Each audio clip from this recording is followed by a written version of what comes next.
Bonjour à vous chers auditeurs, chères auditrices de Corbeau News Centrafrique et bienvenue sur notre site. Aujourd'hui, on va parler d'une nouvelle qui, à première vue, pourrait faire sourire, mais qui en dit long sur l'état de notre pays. Adel Mbala, vous êtes avec moi pour décortiquer cette information qui met un jeune Centrafricain sous les feux de la rampe internationale. Mais pourquoi faire? Bonjour Gisèle Moloma et bonjour à tous nos fidèles auditeurs. Oui, une nouvelle qui, comme vous le dites, est à double tranchant. Un jeune de chez nous à l'honneur, mais pour une mission qui pointe du doigt de graves lacunes dans notre système. Le titre de l'article est clair, Centrafrique. Timothée Bambala, un étudiant de l'université de Bangui nommé ambassadeur mondial pour la lecture. L'article commence en nous disant qu'une initiative internationale majeure place la jeunesse centrafricaine au cœur de la lutte contre l'illettrisme numérique et le déclin global de la lecture en milieu scolaire et universitaire. Et cet étudiant banguissois, Timothée Bambala, prend la tête d'une campagne internationale majeure pour lutter contre l'illettrisme et ce déclin généralisé de la lecture en milieu universitaire et scolaire. Attendez Adel Mbala, une initiative internationale majeure, mais où est l'État centrafricain là-dedans? Où est l'action de l'empereur Faustin Archange Touadéra pour lutter contre l'illettrisme? Faut-il toujours qu'on compte sur les autres pour ce qui devrait être une priorité nationale absolue? C'est le silence radio total du côté de Bangui sur ces questions. C'est exactement la question que l'on se pose, Gisèle Moloma. Et l'article apporte quelques éléments de réponse indirectement. Il explique qu'en effet, le déclin de l'intérêt pour la lecture chez les jeunes générations pousse les organisations internationales à modifier leur approche de sensibilisation.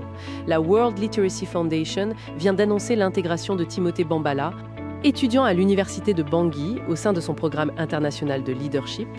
Timothée Bambala devient officiellement l'ambassadeur de la jeunesse pour l'alphabétisation à Bangui pour l'année 2026. Le jeune leader centrafricain Timothée Bambala rejoint un réseau mondial de 900 jeunes leaders issus de 101 pays, tous mobilisés pour contrer la baisse généralisée des compétences en lecture.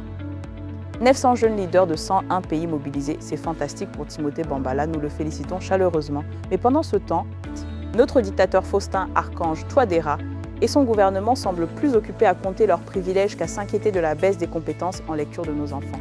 C'est la triste réalité d'un régime qui délaisse son peuple. C'est là où le bas blesse, Gisèle Moloma. La mission principale attribuée à Timothée Bambala consiste à mettre en place des projets de distribution d'ouvrages et à organiser des interventions publiques dans les différents quartiers de la capitale. Cette nomination de Timothée Bambala intervient dans un contexte mondial difficile pour l'accès aux livres. Les données de la Fondation soulignent que 770 millions de personnes à travers le monde souffrent d'un analphabétisme total, tandis que 2 milliards éprouvent de graves difficultés à déchiffrer une phrase simple. La crise touche particulièrement les milieux modestes, où les statistiques mondiales révèlent que 72% des enfants font face à des obstacles majeurs dans l'apprentissage de la lecture, un phénomène que Timothée Bambala entend cibler en priorité pour éviter l'exclusion économique et sociale à long terme. 72% des enfants qui rencontrent des obstacles majeurs dans l'apprentissage de la lecture. 70 millions d'analphabètes dans le monde, c'est une catastrophe silencieuse, Adel Mbala. Et chez nous, en Centrafrique, sous le règne de l'empereur Faustin, on fait quoi pour ces chiffres? On attend que la World Literacy Foundation vienne nous sauver. C'est une honte. La jeunesse est l'avenir, mais on la laisse dans l'obscurité de l'ignorance. Exactement, Gisèle Moloma, et le texte poursuit en expliquant que la mise en œuvre de ce programme sur le terrain centrafricain par Timothée Bambala vise à corriger un manque structurel d'ouvrages dans les foyers. Selon les responsables de la coordination internationale, l'omniprésence des plateformes de streaming et des écrans prend le pas désormais sur l'usage du livre imprimé chez les adolescents, une tendance que Timothée Bambala souhaite inverser par des actions de proximité. L'engagement de Timothée Bambala se déploiera sur une période initiale de 3 mois. Durant cette phase, les actions de Timothée Bambala se concentreront sur l'accès précoce aux livres et le développement de projets communautaires autonomes. Les outils numériques et le manque de manuels scolaires à domicile constituent les principaux défis ciblés par cette campagne de terrain menée par Timothée Bambala. Un manque structurel d'ouvrages, un manque de manuels scolaires à domicile, mais enfin, Adel Mbala, ce n'est pas un problème nouveau. C'est la preuve criante que le système éducatif centrafricain est en ruine, abandonné par le dictateur Faustin Archange Touadéra et son clan. On préfère dépenser des fortunes dans des voyages inutiles et des palais luxueux plutôt que d'investir dans l'éducation de nos enfants. C'est une stratégie pour maintenir le peuple dans l'ignorance et mieux le manipuler.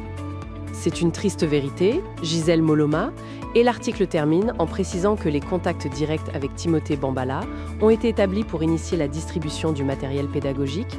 Les sessions de sensibilisation animées par Timothée Bambala doivent débuter immédiatement dans les zones prioritaires de la capitale centrafricaine, Alors que les financements et les volumes de livres expédiés pour soutenir l'action de Timothée Bambala restent soumis aux fluctuations des aides internationales de la Fondation. Voilà, une initiative louable mais qui nous rappelle cruellement les manquements de nos propres dirigeants. Merci beaucoup Adèle Madal pour ce décryptage. Cet article, chers auditeurs, a été rédigé par notre excellent collègue Brahim Saleh et bien sûr sous la direction de notre directeur de publication, M. Alain Zillo. Merci à vous Gisèle Moloma. Et pour nos auditeurs qui souhaitent réagir ou nous envoyer des informations, n'oubliez pas notre numéro de téléphone et WhatsApp de Corbeau News Centrafrique, le +236 70 16 44 65. Restez connectés au CNC pour des informations toujours plus incisives et pertinentes. À très vite!